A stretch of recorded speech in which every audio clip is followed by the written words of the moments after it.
ಇದೊಂದು ರೋಚಕ investigation story. 15 ವರ್ಷ ಹಿಂದೆ ಆಗಿದ್ದ ಕೊಲೆ ರಹಸ್ಯವನ್ನ ಕೇರಳಂ ಪೊಲೀಸರು ಭೇದಿಸಿದ್ರು.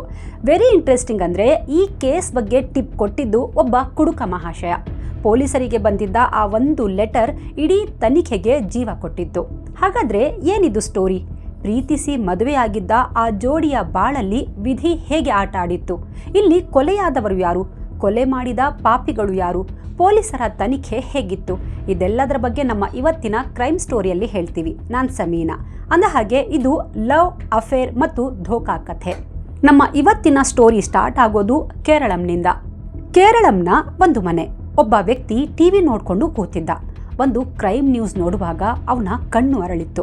ಅದರಲ್ಲಿ ಕೇರಳಂನ ಪೊಲೀಸರು 15 ವರ್ಷ ಹಳೆಯ ಕೇಸ್ನ ಭೇದಿಸಿದ್ದಾರೆ ಅಂತ ವರದಿ ಪ್ರಸಾರವಾಗಿತ್ತು.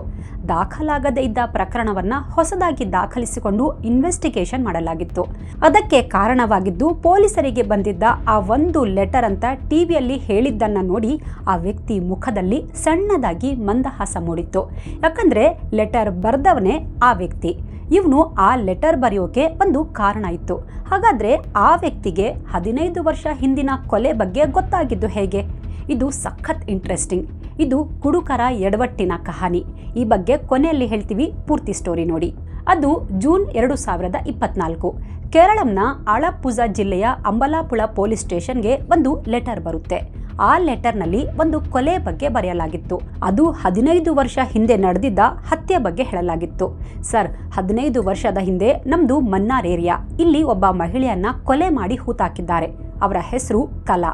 ಆದರೆ ಕಲಾ 15 ವರ್ಷದ ಹಿಂದೆನೇ ಕೊಲೆಯಾಗಿದ್ದಾಳೆ ಅಂತ ಯಾರಿಗೂ ಗೊತ್ತಿಲ್ಲ. ಅವಳ ಬಾಡಿ ಕೂಡ ಇದುವರೆಗೆ ಸಿಕ್ಕಿಲ್ಲ.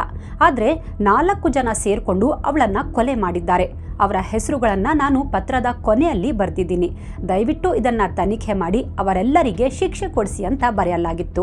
ಆ ಲೆಟರ್ ಓದಿದ ಕೂಡಲೇ ಪೊಲೀಸರು ಇದ್ಯಾರೋ ಸುಮ್ಮನೆ ಪ್ರ್ಯಾಂಕ್ ಮಾಡೋಕೆ ಬರ್ದಿರೋ ಲೆಟರ್ ಇರಬೇಕು ಅಂತ ತಮಾಷೆಯಲ್ಲೇ ಓದಿ ಸುಮ್ಮನಾಗ್ತಾರೆ.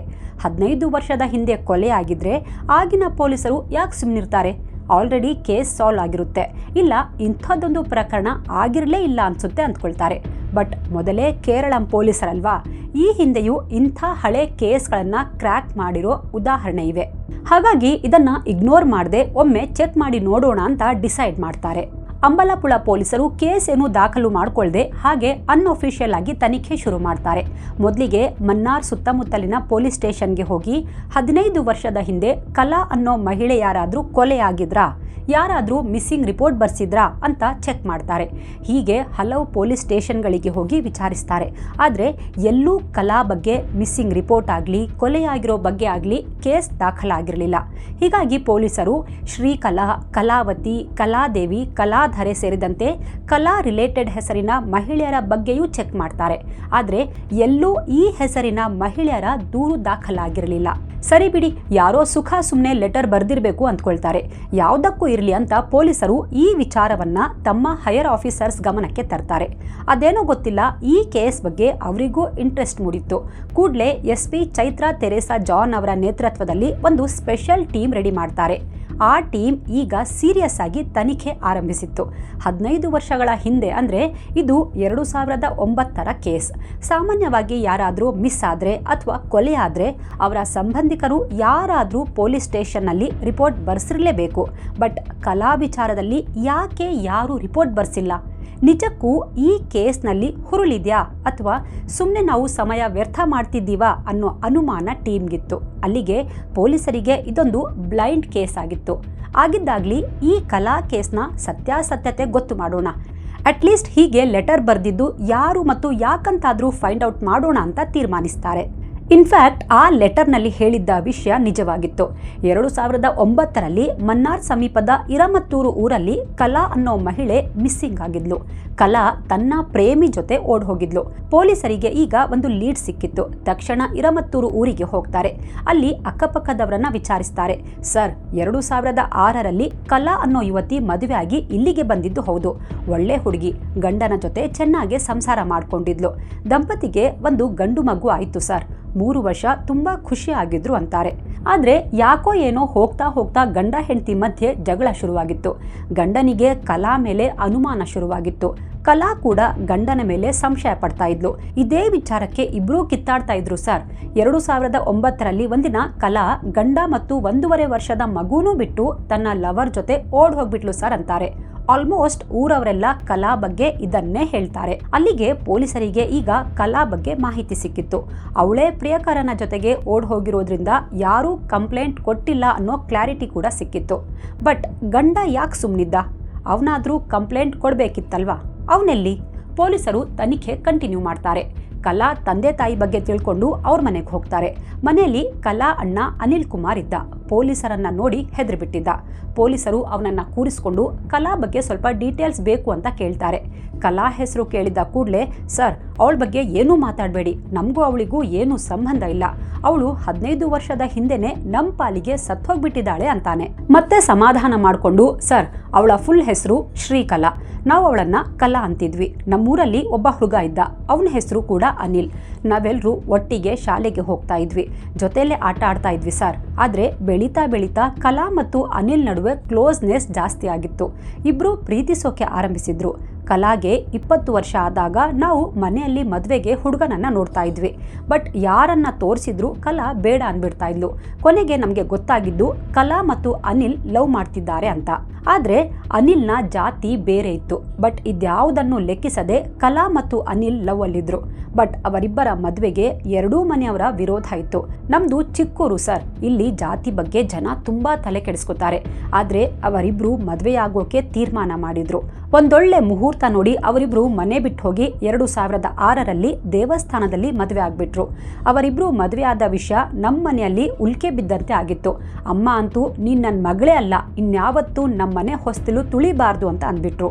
ಕಲಾ ಜೊತೆಗೆ ನಾವೆಲ್ಲರೂ ಸಂಬಂಧ ಮುರ್ಕೊಂಡ್ವಿ ಸರ್ ಅಂತಾನೆ.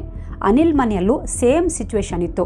ಅವರು ಕೂಡ ಅನಿಲ್ನ ಹೊರಗಡೆ ಹಾಕ್ಬಿಟ್ರು ಸರ್ ಅಂತ ಕಲಾ ಅಣ್ಣ ಅನಿಲ್ ಹೇಳ್ತಾನೆ. ಕಲಾ ಮತ್ತು ಅನಿಲ್ ಈ ಊರ್ ಬಿಟ್ಟು ಬೇರೆ ಊರಿಗೆ ಹೋದ್ರು. ಅಲ್ಲೇ ಎಲ್ಲೋ ಒಂದು ಬಾಡಿಗೆ ಮನೆ ಮಾಡಿಕೊಂಡು ಜೀವನ ಶುರು ಮಾಡಿದ್ರು. ನಾನು ಆಗಾಗ ಅವ್ರ ಬಗ್ಗೆ ಅಕ್ಕಪಕ್ಕದವರ ಹತ್ರ ವಿಚಾರಿಸಿ ತಿಳ್ಕೊತಾ ಇದ್ದೆ. ಮದುವೆ ಆದ ಹೊಸತ್ರಲ್ಲಿ ಇಬ್ರು ತುಂಬಾ ಖುಷಿಯಾಗಿದ್ರು. 2007ರಲ್ಲಿ ಕಲಾ ಪ್ರೆಗ್ನೆಂಟ್ ಆದ್ಲು.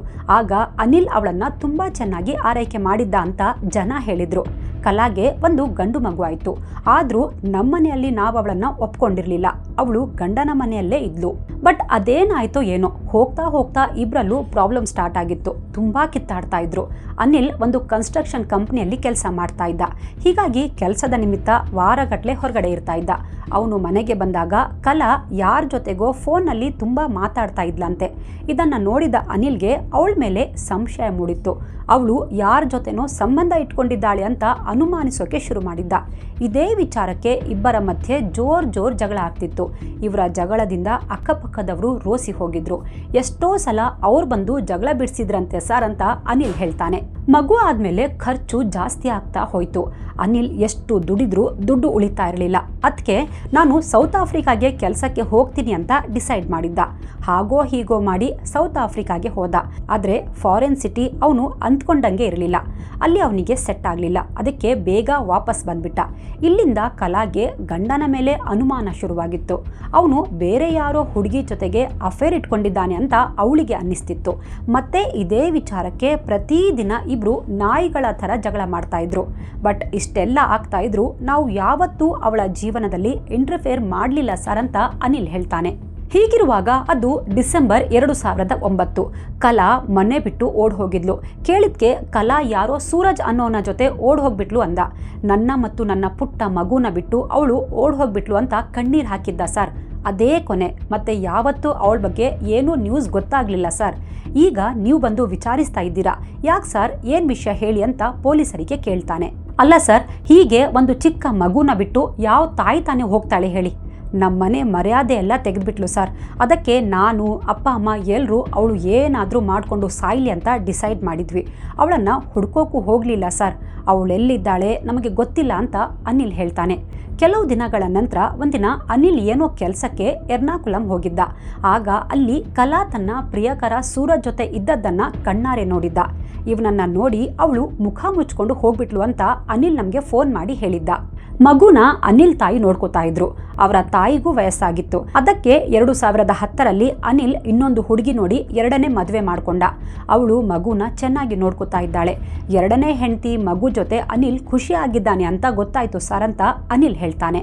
ಅವನ ಮಾತು ಕೇಳಿದ ಪೊಲೀಸರಿಗೆ ಈಗ ಕಲಾ ಕಥೆ ಏನು ಅನ್ನೋ ಬಗ್ಗೆ ಸಣ್ಣ ಸುಳಿವು ಸಿಕ್ಕಿತ್ತು. ಹೆಚ್ಚೇನು ಹೇಳ್ದೆ, ಸರಿ ಕಲಾ ಗಂಡ ಅನಿಲ್ ಈಗೆಲ್ಲಿದ್ದಾನೆ ಅಂತ ಕೇಳ್ತಾರೆ. ಸರ್ 2023ರಲ್ಲಿ ಅನಿಲ್ ಇಸ್ರೇಲ್ಗೆ ಕೆಲಸಕ್ಕೆ ಅಂತ ಹೋಗಿದ್ದ. ವಾಪಸ್ ಬಂದಿದ್ದಾನಾ ಇಲ್ವಾ ಗೊತ್ತಿಲ್ಲ. ಅವನ ಫ್ಯಾಮಿಲಿ ಮಾತ್ರ ಇಲ್ಲೇ ಊರಲ್ಲಿದೆ ಅಂತಾನೆ. ಅವನ ಹತ್ರ ಅಡ್ರೆಸ್ ತಗೊಂಡು ಪೊಲೀಸರು ಕಲಾ ಎಕ್ಸ್ ಹಸ್ಬೆಂಡ್ ಅನಿಲ್ ಮನೆಗೆ ಹೋಗ್ತಾರೆ. ಮನೆಯಲ್ಲಿ ಅನಿಲ್ ಅಮ್ಮ ಇದ್ರು. ನಿಮ್ಮ ಮಗ ಎಲ್ಲಿ ಅಂತ ಕೇಳ್ತಾರೆ. ಸರ್ ಅವನು ಇಸ್ರೇಲ್ನಲ್ಲಿದ್ದಾನೆ ಅಂತಾರೆ. ಅಲ್ಲಿ ಅವನು ಏನು ಕೆಲಸ ಮಾಡ್ತಾ ಇದ್ದಾನೆ, ಎಲ್ಲಿ ಕೆಲಸ ಮಾಡ್ತಾ ಇದ್ದಾನೆ, ಅವನ ಫೋನ್ ನಂಬರ್ ಏನು ಅಂತೆಲ್ಲ ಕೇಳ್ತಾರೆ. ವಿಚಿತ್ರ ಅಂದರೆ ಅನಿಲ್ ಹೆಂಡತಿಗಾಗಲಿ ಅಮ್ಮನಿಗಾಗಲಿ ಅವನೆಲ್ಲಿದ್ದಾನೆ, ಏನು ಕೆಲಸ ಮಾಡ್ತಾನೆ ಅನ್ನೋದೇ ಗೊತ್ತಿರಲಿಲ್ಲ. ಇಷ್ಟು ವರ್ಷದಲ್ಲಿ ಹೆಂಡತಿಯನ್ನಾಗಲಿ ಅಮ್ಮನಿಗಾಗಲಿ ಒಂದು ಸಲನೂ ಇಸ್ರೇಲ್ಗೆ ಕರ್ಕೊಂಡು ಹೋಗಿರಲಿಲ್ಲ. ಜೊತೆಗೆ ಅವನ ಕಾಂಟ್ಯಾಕ್ಟ್ ನಂಬರ್ ಕೂಡ ಇಲ್ಲ ಸರ್. ಅವನೇ ಆವಾಗ ಕಾಲ್ ಮಾಡ್ತಾನೆ ಅಂತಾರೆ. ಪೊಲೀಸರಿಗೆ ಬಂದಿದ್ದ ಲೆಟರ್ನಲ್ಲಿ 4 ಜನರ ಹೆಸರಿತ್ತು. ಅನಿಲ್, ಪ್ರಮೋದ್, ಜೀನು ಗೋಪಿ ಮತ್ತು ಸೋಮರಾಜನ್ ಉರ್ಫ್ ಸೋಮನ್. ಅದರಲ್ಲಿದ್ದ ಅನಿಲ್ ಕಲಾಳ ಗಂಡ ಅಥವಾ ಅಣ್ಣ ಅನ್ನೋದು ಗೊತ್ತಾಗಿತ್ತು. ಉಳಿದ ಆ 3 ಜನ ಯಾರು? ಈಗ ಪೊಲೀಸರು ಅವರ ಬೆನ್ನು ಬೀಳ್ತಾರೆ. ಇವರನ್ನ ಹುಡ್ಕೋದು ಪೊಲೀಸರಿಗೆ ಹೆಚ್ಚು ತ್ರಾಸಾಗಲಿಲ್ಲ. ಆ 3 ಜನ ಅನಿಲ್ ಮನೆ ಹತ್ರನೇ ಇರ್ತಿದ್ರು. ಮೊದಲು ಪ್ರಮೋದ್ನ ಜನ್ಮ ಜಾಲಾಡ್ತಾರೆ. ಈ ಪ್ರಮೋದ್ ತನ್ನ ಹೆಂಡತಿ ಜೊತೆ ಪ್ರತಿದಿನ ಜಗಳ ಆಡ್ತಿದ್ದ. ಒಂದಿನ ಅವಳು ತವರು ಮನೆಯಲ್ಲಿದ್ದಾಗ ಇವನು ಕುಡ್ಕೊಂಡು ಮಾರಕಾಸ್ತ್ರ ತಗೊಂಡು ಹೋಗಿ ರಂಪಾಟ ಮಾಡಿದ್ದ. ಸಾಯಿಸ್ಬಿಡ್ತೀನಿ ಅಂತ ಅವಳಿಗೆ ಬೆದರಿಕೆ ಹಾಕಿದ್ದ. ಇದರಿಂದ ಪ್ರಮೋದ್ ಹೆಂಡತಿ ಪೊಲೀಸರಿಗೆ ಕಂಪ್ಲೇಂಟ್ ಕೊಟ್ಟಿದ್ಲು. ಪೊಲೀಸರು ಮನೆಗೆ ಬಂದಾಗ ಅವ್ರ ಮೇಲೂ ಹಲ್ಲೆಗೆ ಮುಂದಾಗಿದ್ದ. ಅದಕ್ಕೆ ಅವನನ್ನ ಅರೆಸ್ಟ್ ಮಾಡಿ ಜೈಲಿಗೆ ಹಾಕಿದ್ರು. ಪ್ರಮೋದ್ ಶಿಕ್ಷೆ ಮುಗಿಸಿ ಸ್ವಲ್ಪ ದಿನಗಳ ನಂತರ ಹೊರಗಡೆ ಬಂದಿದ್ದ. ಇದೆಲ್ಲ ವಿಷಯಗಳನ್ನ ಪೊಲೀಸರು ಕಲೆ ಹಾಕ್ತಾರೆ. ಪ್ರಮೋದ್ ಮನೆಗೆ ಹೋಗಿ ಹೆಂಡತಿ ಹತ್ರ ಕಲಾ ಬಗ್ಗೆ ವಿಚಾರಿಸ್ತಾರೆ. ಸರ್, ನನ್ನ ಗಂಡ ಮಹಾನ್ ಕುಡ್ಕ, ಆದ್ರೆ ಅವನು ಯಾವತ್ತೂ ಯಾರನ್ನು ಕೊಲೆ ಮಾಡೋಕಂತೂ ಸಾಧ್ಯ ಇಲ್ಲ ಅಂತಾಳೆ. ನಂತರ ಸೋಮನ್ ಮತ್ತು ಜೀನು ನನ್ನ ಸ್ಟೇಷನ್ಗೆ ಕರ್ಕೊಂಡು ಬರ್ತಾರೆ. ಕಲಾ ಬಗ್ಗೆ ವಿಚಾರಿಸ್ತಾರೆ. ಅವರು, ಯಾರು ಸರ್ ಕಲಾನಾ? ಯಾರು ಸರ್ ಅದು? ನಮಗೆ ಗೊತ್ತಿರೋದು ಒಬ್ಳೇ ಕಲಾ, ಅದು ಅನಿಲ್ ಮಾಜಿ ಹೆಂಡತಿ. ಅವಳು ಆವಾಗಲೇ ಓಡ್ ಹೋದ್ಲಲ್ಲ ಸರ್. ಅವಳು ಹೋಗಿ 15 ವರ್ಷದ ಮೇಲಾಯಿತು. ಈಗ ಯಾಕೆ ಸರ್ ಅವಳ ಬಗ್ಗೆ ನಮ್ಮ ಹತ್ರ ಕೇಳ್ತಾ ಇದ್ದೀರಾ ಅಂತ ಬಿಂದಾಸ್ ಆಗಿ ಮಾತಾಡ್ತಾರೆ. ಅವರ ಮಾತು ಕೇಳಿದ ಪೊಲೀಸರಿಗೆ ಈ ಬದ್ಮಾಶ್ಗಳು ಪಕ್ಕಾ ಸುಳ್ಳು ಹೇಳ್ತಿದ್ದಾರೆ ಅನ್ನೋದು ಗೊತ್ತಾಗಿತ್ತು. ಆದರೂ ಸರಿ, ಊರು ಬಿಟ್ಟು ಎಲ್ಲೂ ಹೋಗಬೇಡಿ, ಅವಶ್ಯಕತೆ ಬಿದ್ದರೆ ಮತ್ತೆ ಕರೀತೀವಿ ಅಂತ ತಾಕೀತು ಮಾಡಿ ಬಿಟ್ಟು ಕಳಿಸ್ತಾರೆ. ಸೋಮನ್, ಜೀನು ಮತ್ತು ಪ್ರಮೋದ್ರ ಕ್ರಿಮಿನಲ್ ರೆಕಾರ್ಡ್ ಚೆಕ್ ಮಾಡ್ತಾರೆ. SP ಚೈತ್ರಾ ತೆರೇಸಾ ಜಾನ್ ತಮ್ಮ ಇನ್ಫಾರ್ಮರ್ಗಳನ್ನು ಫೀಲ್ಡ್ಗಿಳಿಸ್ತಾರೆ. 3 ಮೇಲೆ ಕಣ್ಣಿಡೋಕೆ ಹೇಳ್ತಾರೆ. ಈ ಪ್ರಮೋದ್ ಮಹಾನ್ ಕುಡ್ಕ ಅನ್ನೋದು ಗೊತ್ತಿತ್ತು. ಅದಕ್ಕೆ ಪೊಲೀಸರು ಒಂದೊಳ್ಳೆ ಪ್ಲಾನ್ ಮಾಡ್ತಾರೆ. ಅದರಂತೆ ಕೆಲ ಪೊಲೀಸರು ಪ್ರಮೋದ್ ಜೊತೆಗೆ ಕೆಳತನ ಬೆಳೆಸ್ತಾರೆ. ಅವನನ್ನ ಪುಸಲಾಯಿಸಿ ಅವನ ಜೊತೆಗೆ ತಿನ್ನೋದು ಕುಡಿಯೋದು ಮಾಡ್ತಾರೆ. ಪ್ರತಿದಿನ ಅವನನ್ನ ಬಾರ್ಗೆ ಕರ್ಕೊಂಡು ಹೋಗಿ ಕಂಠಪೂರ್ತಿ ಕುಡಿಸ್ತಾರೆ. ಹೀಗೆ ತುಂಬಾ ದಿನ ಕಳೆಯುತ್ತೆ. ಆದರೆ ಕಲಾ ಕೇಸ್ ರಿಲೇಟೆಡ್ ಇನ್ಫಾರ್ಮೇಶನ್ ಸಿಗಲ್ಲ. ಯಾಕೋ ಈ ಪ್ಲಾನ್ ವರ್ಕೌಟ್ ಆಗಲ್ಲ ಅಂತ ಗೊತ್ತಾದಾಗ ಪೊಲೀಸರು ತಮ್ಮ ಅಸಲಿ ಆಟ ಶುರು ಮಾಡ್ತಾರೆ. ಸೀದಾ ಅವನನ್ನ ಎತ್ತಾಕೊಂಡು ಬಂದು ಸ್ಟೇಷನ್ನಲ್ಲಿ ಕೂರಿಸಿ ರುಬ್ತಾರೆ. ನೋಡು, ನಿನ್ನ ಪಾರ್ಟ್ನರ್ ಎಲ್ಲ ವಿಷಯ ಬಾಯ್ಬಿಟ್ಟಿದ್ದಾನೆ. ನೀನು, ಅನಿಲ್, ಸೋಮನ್ ಮತ್ತು ಜೀನು ಸೇರ್ಕೊಂಡು ಏನು ಮಾಡಿದ್ರಿ ನಿಜ ಹೇಳು. ನಾವು ಇಸ್ರೇಲ್ ಪೊಲೀಸರ ಜೊತೆ ಮಾತಾಡಿದ್ದೀವಿ. ಅನಿಲ್ನ ಅಲ್ಲೇ ಅರೆಸ್ಟ್ ಮಾಡಿದ್ದಾರೆ. ಅವನ್ನೆಲ್ಲ ಕನ್ಫೆಸ್ ಮಾಡಿದ್ದಾನೆ. ನೀನು ನಮಗೆ ನಿಜ ಹೇಳಿದ್ರೆ ಬದುಕೋತೀಯ, ಇಲ್ಲ ನಿನಗೆ ತೊಂದರೆ ಆಗುತ್ತೆ ನೋಡು ಅಂತ ಸುಳ್ಳು ಹೇಳಿ ಹೆದರಿಸ್ತಾರೆ. ಪೊಲೀಸರ ಮಾತು ಕೇಳಿದ ಪ್ರಮೋದ್ ಬೆದರಿ ಬೆಂಡಾಗಿದ್ದ. ಸರ್, ನಾನು ನಿಜ ಹೇಳ್ತೀನಿ, ಆದರೆ ನನ್ನ ಅಪ್ರೂವರ್ ಮಾಡಿ ಶಿಕ್ಷೆ ಕಡಿಮೆ ಮಾಡಿಸಿ ಅಂತ ಕೇಳ್ಕೊಳ್ತಾನೆ. ಅದಕ್ಕೆ ಪೊಲೀಸರು ಸರಿ ಆಯಿತು ಅಂತ ಒಪ್ಕೋತಾರೆ.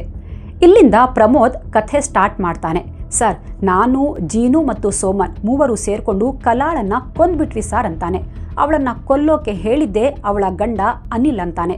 ಸರ್, ಅದು ಜೂನ್ 2009. ಅನಿಲ್ ಕಲಾಳ ಅಫೇರ್ನಿಂದಾಗಿ ತುಂಬ ತಲೆ ಕೆಡಿಸ್ಕೊಂಡಿದ್ದ.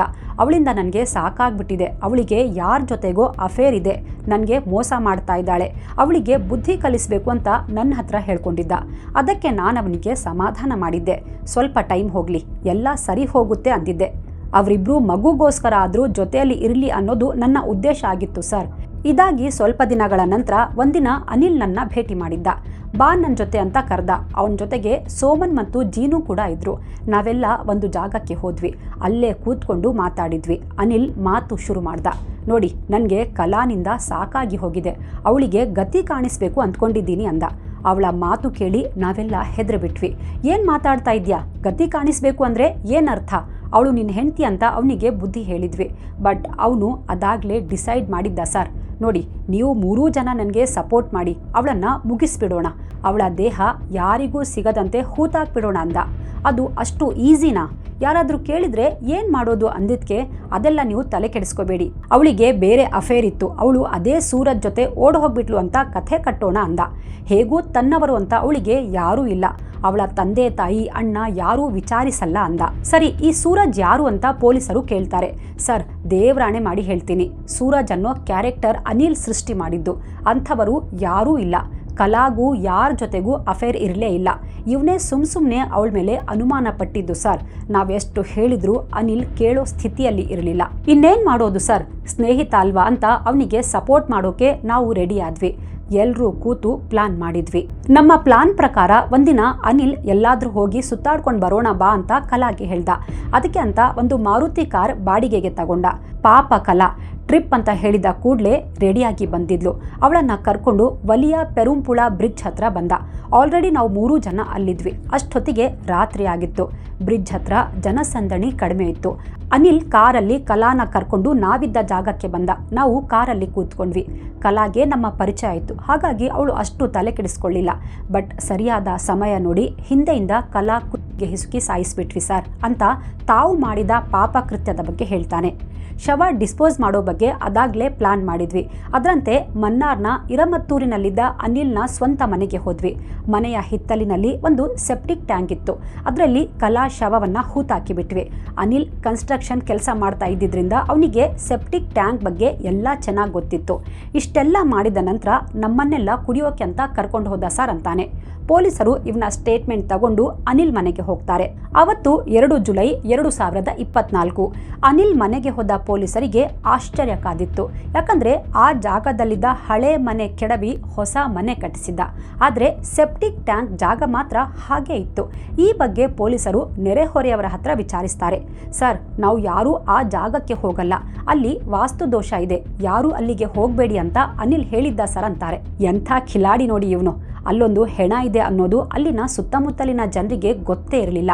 ಕಲಾ ಪಕ್ಕದಲ್ಲೇ ಸತ್ತು ಮಲಗಿದ್ರು, ಎಲ್ಲೋ ಓಡ್ ಹೋಗಿದ್ದಾಳೆ ಅನ್ಕೊಂಡು ಸುಮ್ಮನಿದ್ರು. ಪಾಪ ಕಲಾ ಇಷ್ಟು ವರ್ಷಗಳ ಕಾಲ ಓಡ್ ಹೋದವಳು ಅನ್ನೋ ಕೆಟ್ಟ ಹೆಸರು ತಗೊಂಡೇ ಎಲ್ಲರ ಮನಸ್ಸಲ್ಲಿ ಬದುಕಿದ್ಲು. ಪೊಲೀಸರು ಕಾರ್ಮಿಕರನ್ನ ಸ್ಥಳಕ್ಕೆ ಕರೆಸಿ ಕೆಲಸ ಶುರು ಮಾಡ್ತಾರೆ. ಸೆಪ್ಟಿಕ್ ಟ್ಯಾಂಕ್ನ ಕಾಂಕ್ರೀಟ್ ಸ್ಲ್ಯಾಬ್ಗಳನ್ನು ಓಪನ್ ಮಾಡಿಸ್ತಾರೆ. ಒಳಗಿಂದ ಮಹಿಳೆಯ ಒಳ ಉಡುಪಿನ ಎಲಾಸ್ಟಿಕ್ ಪಟ್ಟಿ, ಮೆಟಲ್ ಲಾಕೆಟ್, ಹೇರ್ ಕ್ಲಿಪ್, ಕೂದಲು ಮತ್ತು ಕೆಲವು ಸಣ್ಣ ಮೂಳೆಯ ತುಂಡುಗಳು ಸಿಗ್ತವೆ. ಎಲ್ಲವನ್ನ ಕಲೆಕ್ಟ್ ಮಾಡಿ ಫೊರೆನ್ಸಿಕ್ಗೆ ಕಳಿಸ್ತಾರೆ. ಅಲ್ಲಿ ಸಿಕ್ಕ ಲಾಕೆಟ್ನ ಕಲಾ ಫ್ಯಾಮಿಲಿಯವರಿಗೆ ತೋರಿಸ್ತಾರೆ. ಅದನ್ನು ನೋಡಿದ ಕಲಾ ಅಣ್ಣ, ಇದು ನನ್ನ ತಂಗಿಯದ್ದೇ ಲಾಕೆಟ್ ಅಂತ ಗುರುತು ಹಿಡಿದಿದ್ದ. ಮೂಳೆಯ ತುಂಡುಗಳನ್ನ ತಿರುವನಂತಪುರದ ಫೊರೆನ್ಸಿಕ್ ಲ್ಯಾಬ್ನಲ್ಲಿ ಪರೀಕ್ಷೆಗೆ ಒಳಪಡಿಸಿದ್ರು. ಕಲಾ ಕೊಲೆಯಾಗಿ 15 ವರ್ಷಗಳು ಕಳೆದಿತ್ತು. ಅವಳ ದೇಹ ಸಂಪೂರ್ಣ ಕರಗಿ ಹೋಗಿತ್ತು. ಆದರೂ ತಲೆಬುರುಡೆ ಕಂಪ್ಲೀಟ್ ಆಗಿ ವ್ಯಾನಿಷ್ ಆಗೋಕೆ ಸಾಧ್ಯನಾ? ಈ ಅನುಮಾನ ಪೊಲೀಸರಿಗೆ ಕಾಡಿತ್ತು. ಈ ಬಗ್ಗೆ ಪ್ರಮೋದ್, ಜೀನು ಮತ್ತು ಸೋಮನ್ನ ಕೇಳ್ತಾರೆ. ಸರ್, ಕಲಾ ಶವವನ್ನು ನಾವು ಇಲ್ಲೇ ಹಾಕಿದ್ವಿ, ಬಟ್ ಅದಾದ ಮೇಲೆ ಮತ್ತೆ ಅನಿಲ್ ಶವವನ್ನು ತೆಗೆದು ಬೇರೆ ಎಲ್ಲಾದರೂ ಬಿಸಾಕಿದ್ದಾನ ಗೊತ್ತಿಲ್ಲ ಅಂತ ಪೊಲೀಸರ ತಲೆಗೆ ಹುಳ ಬಿಡ್ತಾರೆ. ಹೀಗೆ ಮಾತಾಡ್ತಾ ಮತ್ತೊಬ್ಬನ ಹೆಸರು ಹೇಳ್ತಾರೆ. ಅವನೇ ಸುರೇಶ. ಹಾಗಾದ್ರೆ ಈ ಸುರೇಶ ಯಾರು? ಸರ್, ಅವತ್ತು ಕಲಾನನ್ನ ನಾವು ಕೊಲೆ ಮಾಡಿದಾಗ ಇದೇ ಸುರೇಶ್ ನೋಡಿದ್ದ. ನಾವು ಶವ ಹೋಳೋಕೆ ಹೆಲ್ಪ್ ಮಾಡುವಂತ ಅವನನ್ನ ಕೇಳಿದ್ವಿ, ಆದರೆ ಅವನು ಬರಲ್ಲ ಅಂದ್ಬಿಟ್ಟ ಅಂತ ಸುರೇಶ್ ಬಗ್ಗೆ ಮಾಹಿತಿ ಕೊಡ್ತಾರೆ. ಪೊಲೀಸರು ಸುರೇಶ್ನನ್ನ ಎಳ್ಕೊಂಡು ಬಂದು ವಿಚಾರಣೆ ಮಾಡ್ತಾರೆ. ಹೌದು ಸರ್, ಅವರು ಕೊಲೆ ಮಾಡಿ ಶವ ಹೂತಾಕಿದ್ದನ್ನ ನಾನು ನೋಡಿದೆ ಅಂತ ಆವತ್ತು ಆಗಿದ್ದೆಲ್ಲವನ್ನ ಹೇಳ್ತಾನೆ. ಇಷ್ಟು ವರ್ಷ ಯಾಕೋ ಸುಮ್ಮನಿದ್ದೆ ಅಂತ ಜೋರಾಗಿ ಕೇಳಿದ್ಕೆ, ಸರ್, ನಾನು ಬಾಯ್ ಬಿಟ್ರೆ ನನ್ನನ್ನು ಸಾಯಿಸಿ ಹಿಂಗೆ ಹೂತಾಕ್ತೀವಿ ಅಂತ ಹೆದರಿಸಿದ್ರು ಸರ್ ಅಂತ ಹೇಳ್ತಾನೆ. ಈಗ ಪೊಲೀಸರಿಗಿದ್ದ ಅನುಮಾನ ಅಂದರೆ ಬಹುಶಃ ಅನಿಲ್ ಮೊದಲಿಗೆ ಈ ಖದೀಮರ ಸಹಾಯದಿಂದ ಕಲ್ಲಾಳನ್ನ ಸಾಯಿಸಿ ಅವಳ ಶವ ಸೆಪ್ಟಿಕ್ ಟ್ಯಾಂಕ್ಗೆ ಹಾಕಿರ್ಬೋದು. ನಂತರ ಕೆಲವು ವರ್ಷಗಳ ಬಳಿಕ ಯಾರಿಗೂ ಗೊತ್ತಾಗದಂತೆ ಶವದ ತಲೆಬುರುಡೆ ಮತ್ತು ದೊಡ್ಡ ಮೂಳೆಗಳನ್ನು ಅಲ್ಲಿಂದ ತೆಗೆದು ಬೇರೆ ಎಲ್ಲಾದರೂ ಬಿಸಾಕಿರಬಹುದು ಅನ್ನೋದು. ಈ ಬಗ್ಗೆ ಕ್ಲಾರಿಟಿ ಕೊಡಬೇಕಿದ್ದವನು ಅನಿಲ್. ಆದರೆ ಅನಿಲ್ ಇಸ್ರೇಲ್ನಲ್ಲಿದ್ದ. ಕೇರಳಂ ಪೊಲೀಸರು ಅನಿಲ್ ವಿರುದ್ಧ ರೆಡ್ ಕಾರ್ನರ್ ನೋಟಿಸ್ ಹೊರಡಿಸಲು ಮತ್ತು ಅವನನ್ನ ನಮಗೆ ಹಸ್ತಾಂತರಿಸುವಂತೆ ಕೋರಿ ಕೇಂದ್ರ ಗೃಹ ಸಚಿವಾಲಯದ ಮೂಲಕ ಇಸ್ರೇಲ್ ಸರ್ಕಾರಕ್ಕೆ ಅಗತ್ಯ ದಾಖಲೆಗಳನ್ನು ರವಾನಿಸ್ತಾರೆ. ಆದರೆ ಈ ರಾಜತಾಂತ್ರಿಕ ಪ್ರಕ್ರಿಯೆಗಳು ಪೂರ್ಣಗೊಳ್ಳೋಕೆ ತುಂಬ ಸಮಯ ಹಿಡಿಯುತ್ತೆ. ಕೇರಳಂ ಪೊಲೀಸರು ಇಂಟರ್ಪೋಲ್ ಮತ್ತು ಭಾರತೀಯ ರಾಯಭಾರ ಕಚೇರಿಯನ್ನ ಸಂಪರ್ಕಿಸಿದ ನಂತರ ಇಸ್ರೇಲ್ ಪೊಲೀಸರು ಅನಿಲ್ ಕುಮಾರ್ನನ್ನ ಅಲ್ಲಿನ ಸ್ಥಳೀಯ ನಿಯಮಗಳ ಅಡಿಯಲ್ಲಿ ವಶಕ್ಕೆ ಪಡೆದು ನಿಗಾದಲ್ಲಿ ಇರಿಸಿದ್ದಾರೆ ಅಂತ ಕೆಲ ಮೀಡಿಯಾ ರಿಪೋರ್ಟ್ಸ್ ಮಾಡಿದೆ. ಈ ನಡುವೆ ಅನಿಲ್ ಪಾಸ್ಪೋರ್ಟ್ ರದ್ದುಗೊಳಿಸುವ ಪ್ರಕ್ರಿಯೆಯೂ ನಡೆದಿದೆ. ಪ್ರಸ್ತುತ ಕೇರಳಂನ ಎಸ್ಐಟಿ ಅಧಿಕಾರಿಗಳು ಅನಿಲ್ನನ್ನ ಅಧಿಕೃತವಾಗಿ ಭಾರತಕ್ಕೆ ಕರ್ಕೊಂಡು ಬಂದು ಮನ್ನಾರ್ ನ್ಯಾಯಾಲಯಕ್ಕೆ ಹಾಜರುಪಡಿಸಲು ಕಾನೂನು ಹೋರಾಟ ನಡೆಸ್ತಾ ಇದ್ದಾರೆ. ಇತ್ತ ಕಲಾ ಮಗ ದೊಡ್ಡವನಾಗಿದ್ದಾನೆ. ಅವನಿಗೆ ಅಮ್ಮ ಸತ್ತಿರೋ ಬಗ್ಗೆ ಗೊತ್ತೇ ಇರಲಿಲ್ಲ. ಈ ಬಗ್ಗೆ ಹೇಳಿದಾಗಲೂ ಅವನು ಪೊಲೀಸರ ಮಾತು ಒಪ್ಪೋಕೆ ತಯಾರಿರಲಿಲ್ಲ. ಪೊಲೀಸರು ಸುಳ್ಳು ಹೇಳ್ತಾ ಇದ್ದಾರೆ, ನನ್ನ ತಾಯಿ ಸತ್ತಿಲ್ಲ, ಅವರು ಜೀವಂತವಾಗಿದ್ದಾರೆ, ಅವರು ಒಂದಲ್ಲ ಒಂದಿನ ಬಂದೇ ಬರ್ತಾರೆ ಅಂದಿದ್ದ. ಜೊತೆಗೆ ತಂದೆಯ ಪರವಾಗಿಯೂ ಮಾತಾಡಿದ್ದ. ಇತ್ತ ಕಲಾ ಮನೆಯಲ್ಲಿ ಎಲ್ಲರೂ ದುಃಖದಲ್ಲಿದ್ದರು. ನಾವೆಲ್ಲ ಇಷ್ಟು ದಿನ ಅವಳ ಬಗ್ಗೆ ತಪ್ಪಾಗಿ ತಿಳ್ಕೊಂಡ್ವಿ. ಕಳೆದ 15 ವರ್ಷಗಳಿಂದ ಒಂದು ಸಲನೂ ಅವಳನ್ನು ಹುಡುಕ್ಬೇಕು, ಸಂಪರ್ಕ ಮಾಡಬೇಕು ಅಂತ ಪ್ರಯತ್ನನೇ ಮಾಡಲಿಲ್ವಲ್ಲ ಅಂತ ತಮ್ಮ ಬಗ್ಗೆ ತಾವೇ ಬೇಸರ ವ್ಯಕ್ತಪಡಿಸಿದ್ರು. ಜೊತೆಗೆ ನನ್ನ ತಂಗಿಗೆ ಅನ್ಯಾಯ ಮಾಡಿದವರಿಗೆ ಕಠಿಣ ಶಿಕ್ಷೆ ಆಗಬೇಕು ಮತ್ತು ಈ ಕೊಲೆಯಲ್ಲಿ ಗಂಡನ ಇಡೀ ಫ್ಯಾಮಿಲಿ ಶಾಮೀಲಾಗಿದೆ ಅಂತಾನೂ ಶಂಕೆ ವ್ಯಕ್ತಪಡಿಸಿದ್ರು. ಎಲ್ಲರ ವಿರುದ್ಧ ಕಲಾ ಅಣ್ಣ ಅನಿಲ್ ಕಂಪ್ಲೇಂಟ್ ಕೊಟ್ಟಿದ್ದಾರೆ. ಸದ್ಯ ಕಲಾ ಕೊಲೆ ಪ್ರಕರಣದಲ್ಲಿ ಪೊಲೀಸರು ಸುರೇಶ್ನನ್ನ ಅಪ್ರೂವರ್ ಮಾಡಿಕೊಂಡಿದ್ದಾರೆ. ಸುರೇಶ್ ಕೇವಲ ಕಾರಲ್ಲಿ ಕಲಾ ಶವ ಇರೋದನ್ನ ನೋಡಿದ್ದ. ಕೊಲ್ಲುವಾಗ ಆಗಲಿ, ಆ ಬಗ್ಗೆ ಸಂಚು ರೂಪಿಸುವಾಗ ಆಗಲಿ ಅಥವಾ ಶವವನ್ನ ಸೆಪ್ಟಿಕ್ ಟ್ಯಾಂಕ್ನಲ್ಲಿ ಹೂತು ಹಾಕುವ ಕೆಲಸದಲ್ಲಾಗಲಿ ಅವನು ಭಾಗಿಯಾಗಿರಲಿಲ್ಲ. ಇನ್ನುಳಿದ 3 ಆರೋಪಿಗಳನ್ನು ಬಂಧಿಸಿ ಜೈಲಿಗಟ್ಟಿದ್ದಾರೆ. ಆದರೆ ಮುಖ್ಯ ಆರೋಪಿ ಕಲಾಳ ಗಂಡ ಅನಿಲ್ ಮಾತ್ರ ಇನ್ನೂ ಅರೆಸ್ಟ್ ಆಗಿಲ್ಲ. ಆ ಬಗ್ಗೆ ಪ್ರಯತ್ನ ಮುಂದುವರಿಸಿದ್ದಾರೆ. ಸ್ಟೋರಿಯ ಮೊದಲೇ ಹೇಳಿದ್ವಲ್ಲ, ಲೆಟರ್ ಬರೆದ ವ್ಯಕ್ತಿ ಅಂತ. ಅವನು ಸೀದಾ ಸ್ಟೇಷನ್ಗೆ ಹೋಗ್ತಾನೆ. ಸರ್, ನಿಮಗೆ ಲೆಟರ್ ಬರೆದಿದ್ದು ನಾನೇ ಅಂತಾನೆ. ಅವನ ಮಾತು ಕೇಳಿದ ಪೊಲೀಸರು ಖುಷಿಯಾಗಿದ್ರು. ಆದರೂ ಪೊಲೀಸರು ಎಲ್ಲರನ್ನ ಅನುಮಾನದಲ್ಲೇ ನೋಡ್ತಾರೆ. ಅದು ಅವರ ಕೆಲಸ. ಹಾಗಾಗಿ ಅವನನ್ನು ಕೂರಿಸಿ ವಿಚಾರಣೆ ಆರಂಭಿಸ್ತಾರೆ. ಯಾರು ನೀನು ಯಾಕೆ ನಮಗೆ ಲೆಟರ್ ಬರೆದೆ? ನಿನಗೂ ಈ ಕೊಲೆಗೂ ಏನು ಸಂಬಂಧ? ಕಲಾ ಮತ್ತು ಅನಿಲ್ ನಿನಗೆ ಏನಾಗಬೇಕು? ಕಲಾ ಕೊಲೆ ಬಗ್ಗೆ ನಿನಗೆ ಹೇಗೆ ಗೊತ್ತಾಯಿತು ಅಂತ ಸವಾಲುಗಳ ಸುರಿಮಳೆ ಮಾಡ್ತಾರೆ. ಇರಿ ಸರ್, ಎಲ್ಲ ವಿವರವಾಗಿ ಹೇಳ್ತೀನಿ, ಜಸ್ಟ್ ಚಿಲ್ ಅಂತ ಹೇಳ್ತಾ ಸ್ಟೋರಿ ಶುರು ಮಾಡ್ತಾನೆ. ಸರ್, ನಾನು ಅನಿಲ್ ಮನೆ ಹತ್ರನೇ ಇರ್ತಾ ಇದ್ದೆ. ನನಗೆ ಕುಡಿತದ ಚಟ ಇದೆ. ಯಾವಾಗಲೂ ಕುಡಿಯೋಕೆ ಅಂತ ಎಣ್ಣೆ ಅಂಗಡಿಗೆ ಹೋಗ್ತೀನಿ. ಒಂದಿನ ಹೀಗೆ ನಾನು ಕುಡಿಯೋಕೆ ಅಂಗಡಿಗೆ ಹೋಗಿದ್ದೆ. ಅಲ್ಲಿ 3 ಜನ ಕುಡ್ಕೊಂಡು ಪಾರ್ಟಿ ಮಾಡ್ತಾ ಇದ್ರು. ಅವರ ಹೆಸರು ಪ್ರಮೋದ್, ಜೀನು ಮತ್ತು ಸೋಮನ್. ನಾನು ಅವರ ಪಕ್ಕದಲ್ಲೇ ಕೂತಿದ್ದೆ. ನಾನು ಅಲ್ಲಿರೋದು ಅವರ ಪರಿವಿಗೆ ಬಂದಿರಲಿಲ್ಲ. ಕುಡಿತದ ನಶೆಯಲ್ಲಿ ಪ್ರಮೋದ್ ನಾನು ನನ್ನ ಹೆಂಡತಿಯನ್ನು ಕೊಂದುಬಿಡ್ತೀನಿ ಅಂತ ಬಡಬಡಾಯಿಸ್ತಾ ಇದ್ದ. 15 ವರ್ಷದ ಹಿಂದೆ ಕಲಾನನ್ನ ಕೊಲೆ ಮಾಡಿದ ಥರನೇ ನಾವೆಲ್ಲ ಸೇರಿಕೊಂಡು ನನ್ನ ಹೆಂಡತಿಯನ್ನು ಕೊಲೆ ಮಾಡೋಣ ಅಂತ ಹೇಳಿದ್ದ. ನಾವು ಕೊಲೆ ಮಾಡೋದ್ರಲ್ಲಿ ಪಂಟರ್ಗಳು. ಇದುವರೆಗೆ ಕಲಾ ಶವ ಸಿಕ್ಕಿಲ್ಲ. ಯಾರಿಗೂ ಅವಳು ಸತ್ತಿದ್ದಾಳೆ ಅಂತಾನೂ ಗೊತ್ತಿಲ್ಲ. ಹಾಗೆ ನನ್ನ ಹೆಂಡತಿಗೂ ಗತಿ ಕಾಣಿಸೋಣ ಅಂತ ಮಾತಾಡಿದ್ದ. ಅವನು ಹೇಳಿದ ಮಾತು ನನ್ನ ಕಿವಿಗೆ ಬಿದ್ದಿತ್ತು. ಯಾಕೋ ನನಗೆ ಕಲಾ ಸಾವಿಗೆ ನ್ಯಾಯ ಕೊಡಿಸಬೇಕು ಅಂತ ಅನಿಸಿತ್ತು. ಅದಕ್ಕೆ ನಿಮಗೆ ಲೆಟರ್ ಬರೆದೆ ಸರ್ ಅಂತಾನೆ. ಅಲ್ಲಿಗೆ ಇವನೂ ಕೂಡ ಕಲಾ ಕೊಲೆ ಕೇಸಲ್ಲಿ ಪ್ರಮುಖ ಸಾಕ್ಷಿಯಾಗಿದ್ದಾನೆ. ಒಟ್ಟಿನಲ್ಲಿ ಒಬ್ಬ ಕುಡುಕನಿಂದಾಗಿ 15 ವರ್ಷ ಹಳೆ ಕೇಸ್ ಕ್ರ್ಯಾಕ್ ಆದಂತಾಗಿತ್ತು. ಕುಡಿತ ಖಂಡಿತ ಒಳ್ಳೆಯದಲ್ಲ. ಯಾವುದೇ ನಶೆ ಜೀವನವನ್ನು ಬರ್ಬಾದ್ ಮಾಡುತ್ತೆ ಅನ್ನೋದು ಸಾರ್ವಕಾಲಿಕ ಸತ್ಯ. ಬಟ್ ಈ ಕೇಸ್ನಲ್ಲಿ ಮಾತ್ರ ಪೊಲೀಸರು ಕುಡುಕನಿಗೆ ಶಹಬ್ಬಾಷ್ ಹೇಳಿದರು. ಈ ಕೇಸ್ ಬಗ್ಗೆ ನಿಮಗೆ ಏನು ಅನ್ನಿಸ್ತು? ಕಾಮೆಂಟ್ ಮಾಡಿ ತಿಳಿಸಿ. Thank you so much. Take care.